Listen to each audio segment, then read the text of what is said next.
Welcome back to TMZ Hollywood Sports. Evan here. Do you ever wonder what it's like to be personally responsible for the President of the United States, to coach his daughters in basketball, to give him crap about sports and all that stuff? Well, there's one person who knows.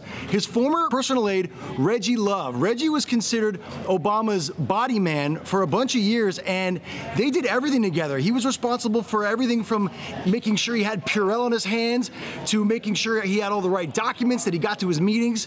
And now he's talking all about it in a brand new book called Power Forward, My Presidential Education. And he joins us right now on TMZ Hollywood Sports. Reggie, how are you, man? I'm well. Thanks for having me today, guys. I really appreciate you taking the time. Are you kidding me? We're so excited about this. When we saw that you were going to be on the show, we were so pumped up.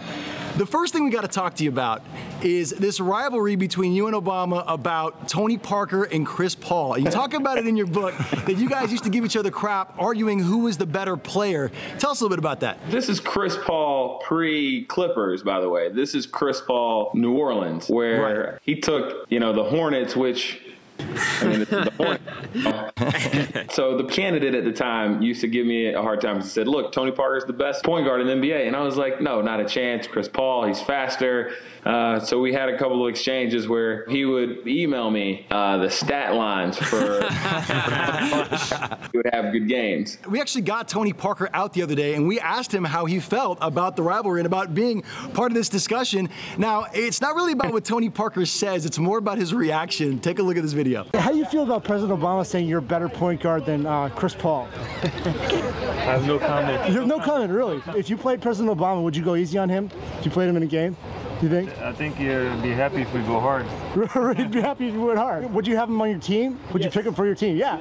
Yes. He's pretty good. Yes. You notice that Tony Parker smiled like he was grinning when we asked him that question. Tony's got a lot of hardware. Yeah. Right, now I got a question for you, Reggie. When you're arguing with a guy who might be, or at that point was very likely to be the president, how hard do you go in proving your case? Because there's always some point that you go to where you got to talk to the dude who's going to have the nuclear football and then in you a year got to throw your hands up and say, all right. Right. How hard do you go, man? I look at it this way. I mean, you can't, when you're actually playing basketball, you can't foul too hard.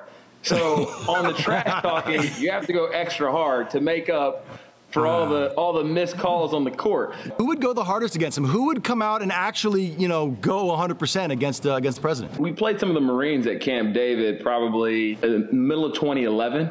I mean, and they were pretty fearless. I mean, they knocked him to the ground. They were just... Wow. So one of my favorite parts in your book is the part where you talk about how you and President Obama decided to coach Sasha and Malia's basketball team. So what's it like coaching the girls, and do any of them have any real talent, any real potential to, could they play in college if they wanted to? So it was technically with Sasha's basketball team, and she played with the vice president's granddaughter, Maisie. Wow. What? And the two of them together are actually pretty impressive basketball players. Maisie, for 100%, will play in college. She'll probably play at UConn.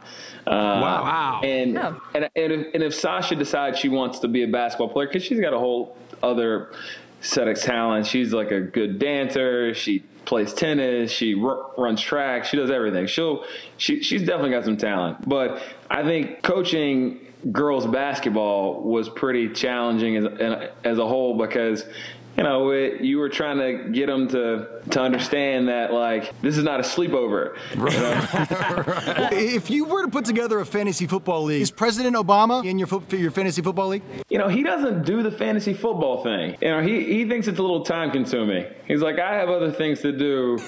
I totally agree. Right, we're like, ISIS is making some trouble over here, Mr. President. You might want to... Reggie, can't tell you how much we appreciate you coming on the show. The book is called Power Forward, My Presidential Education. It's out in stores now. Thank you so much for joining us, man. Really appreciate it. Well, thank you for having me, guys. I appreciate it. You guys have a great day.